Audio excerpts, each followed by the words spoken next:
बिस्मिल्लाहिर्रहमानिर्रहीम, अस्सलाम वालेकुम। मैं हूं वसी हसनैन हैदर और आप देख रहे हैं हमारा डिजिटल प्लेटफॉर्म। देखने का बहुत शुक्रिया।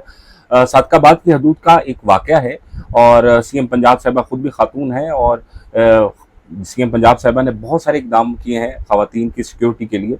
इसके बावजूद जो है वो सादकाबाद की हदूद में एक बहुत बड़ा जुल्म हुआ है लड़कियों पर और उनकी वालदा पर तशद्दुद का मामला सामने आया है।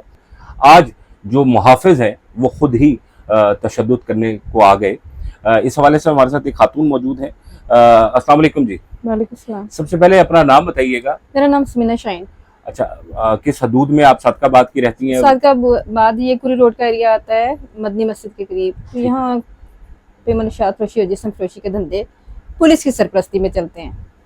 मैंने काफ़ी अरसे से इनकी कंप्लेनें की हुई थी पहले भी, तो ये मेरे दुश्मन बने हुए थे सब। ठीक है। अच्छा, ये बताइएगा, ये जब आपने 15 की तो पुलिस आई, मामला शुरू कैसे हुआ, इस हवाले से बताइए। मामला ये, हमने एक घर रेंट कर लिया जिसमें जिस्म फरोशी नजायज फरोशी के पहले से धंधे चल रहे थे। इसका मुझे नहीं पता था। मैं दूसरा घर शिफ्ट करके यहीं से करीब से इधर हुई, इस गली में भी हो रही थी। तो वो कुछ अरसे लगा मुझे पता चलने। मैंने पहले हमने कंप्लेन की तो इन्होंने कहा कि आप चुप रहे कुछ अरसा। उस वक्त पुलिस वाले आए थे, वक्ती आए, उस लड़की से रिश्वत लेके। आपने 15 की, 15 पर पुलिस आई और उन्होंने आपको कहा कि आप खामोश हो जाएं। उस वक्त ये लड़की के कमरे में गए, उससे रिश्वत वगैरह ली। उसके हमने इनकी पिक्चर्स बनाई, वीडियो बनाई। वक्ती वो चले गए। 10 दिन के बाद फिर आते कि आपके बेटे पे कंप्लेन हो गई, ये हुआ है। इस तरह करते करते करते और मैं ब्लैकमेल करने आ गए। पता चला कि यहाँ इर्द गिर्द पुलिस वाले रहते हैं, वो खुद सरपरस्ती करते हैं। मोहल्ले के मिलजुल के लोग यहाँ पे धंधे चला रहे हैं। नीचे हिजड़े रखे हुए, ऊपर औरतें रखी हुई हैं, जिस्म फरोशी हो रही है। मंशियात फरोशी अखवानियों से करा रहे थे। नीचे अखवानियों का पूरा डेरा था। कुछ कराची के बंदे थे, सब मिलजुल के हमें हिरासा करते रहे। हम रेंट दे चुके थे, हम फंसे हुए हैं। अब मेरी ये रिक्वेस्ट है कि मरीम नवाज से कि आपने कहा है कि और पाकिस्तान में औरतें महफूज हैं।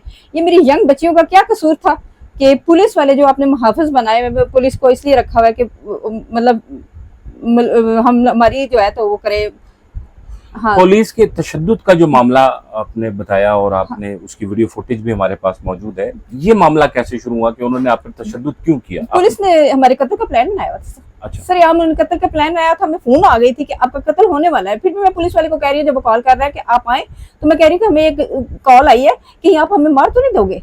तो कहता है नहीं नहीं बाजी, ऐसी कोई बात नहीं। पुलिस वाले कौन कौन है, उनके नाम? जाहिर इकबाल है, इश्तियाक है और तीसरे का मैं नाम नहीं जानती, लेकिन फुटेज में वो आ गया है। इन्होंने हमारे कत्ल का बकायदा प्लान बनाया हुआ था। अंधेरा कमरा था, बाकी में लाइट जल रही थी। उन्होंने मेरी बच्चियों को हमें ज़दोगोब करने की कोशिश की। थाने के अंदर अल्लाह जाने वो क्या करना चाहते थे मेरे बच्चों के साथ। मैं चीख रही हूँ पीछे में, वीडियो में सुन रही है कि मैं बकवास करी, बच्चियों बाहर आ जाओ, बाहर आ जाओ। यहाँ पे गंदी औरत उन्होंने बिठाई हुई है, वो बकायदा अंदर बैठी हुई थी और पुलिस वाले उसके सामने। अब तो ठीक है, अब तो खुश है, उसके सामने में मारी जा रहे थे और बकायदा जान से मारने की उन्होंने प्लानिंग की हुई थी। मतलब उस खातून को हाँ, वो ये कह रहे हैं आप पर तशद्दुद करते हुए, आपकी बच्ची पर तशद्दुद करते हुए कि भाई अब तुम राजी हो। ठीक है। तो इतना, मेरी बच्ची बीमार बच्ची थी, वो उसको 2 दिन से बुखार आ रहे, उसको इतना मारा कि वो गिर गई थी। नहीं, मारते हुए क्या कह रहे थे? आप लोगों को क्या कहते थे? हमें कह रहे थे अब तुम यहाँ से बच के नहीं जा सकते हो, बच के नहीं जा सकते हो। हमारा मोबाइल छीन लिया, कहते अब तुम्हारी वीडियो फिर मैं पूरी करता हूँ। मोबाइल को बड़े मरोड़े दिए हुए, तो मैंने बड़ी मुश्किल से उनसे बचाया अपना मोबाइल।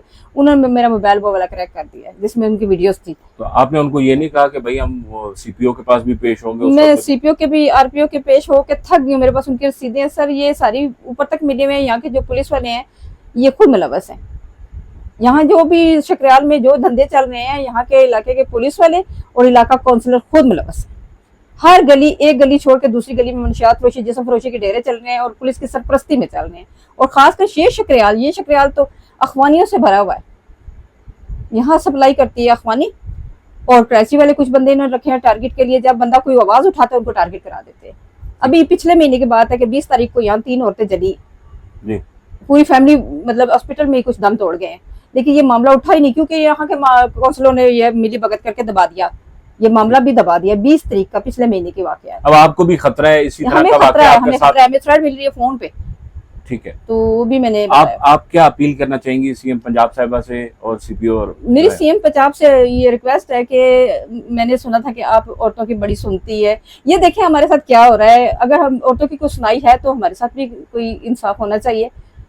हम भी इसी मुल्क के शहरी हैं। हम भी चाहते हैं कि हमारा पाकिस्तान साफ सुथरा हो, निजासत यहाँ से चली जाए, या अखवानी शहरी यहाँ से दफान हो, ये मंशियात फरोशी, जिस्म फरोशी यहाँ से खत्म हो जाए। ये पाकिस्तान है। ठीक।